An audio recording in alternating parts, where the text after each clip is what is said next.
Lewapda täze ýyly gejesi bolan uluw helakçylygyny bir maşgaladan 5 adam helak boldy. Lewap welaýatynyň Halaç etrawynyň öňkü Lewap daýhan birleşiginde 31-nji dekabrda bolan awtoluw helakçylygyny bir maşgaladan 5 adam helak boldy. Bu barada Azatlyk radiosynyň habarçysy 11-nji ýanwarda Sewitden habar berdi. Helakçylyk Opel kysmly bir ýeňil awtoluwyň ýoly kesip geçýän bir kollektoryň üstündäki köprüden suwa gaçmagy netijesinde boldy. Ulaw uzynygy 6 metrlik köprüniň haýatyna baryp urýar we kollektora gaçýar.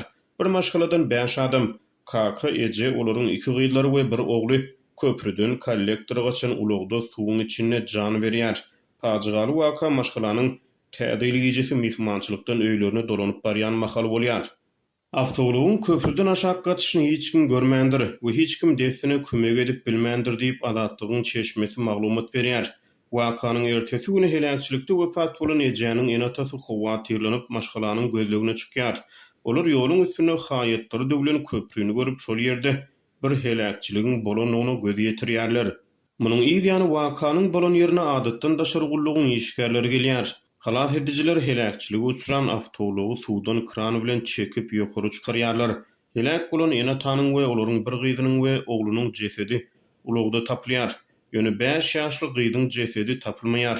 Adatdan daşargullygyň we beýleki gullyklaryň 50-den gowrak işgäri kollektoryň ugry bilen wakanyň bolan ýerinden Sayet etrawyna çenli bolan aralykda gyýy çaganyň jesedini gözleýärler. Etrap polisiýa işgärleri şortu wakawasynyň kinaryny gözlegi işlerini geçirýärler. Bir gün töwerew dowam eden gözleglerden soň 2-nji ýanwarda günüň 2-nji ýarmyny 5 ýaşly gyýy çaganyň jansyz jesedi wakanyň bolan ýerinden 600 metr töwerew uzaklykda kollektoryň içindäki agaç şahalarynyň arasyndan tapylýar.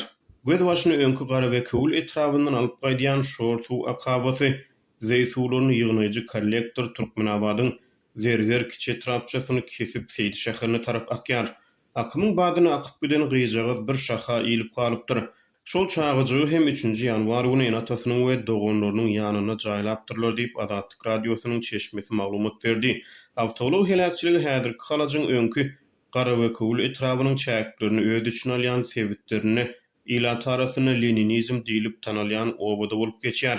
Türkmenistanyň döwlet mediýasy reşteleri ýurdun çägine bolýan helakçylyk hadiseleri, şol sany awtoluw helakçylykları barada habar bermeýär. Şeýle-de Türkmenistanyň içeri işler ministrligi ýurdun ýollaryny hasaba alýan helakçylyk hadiseleri barada hasabatlary çap etmeýär.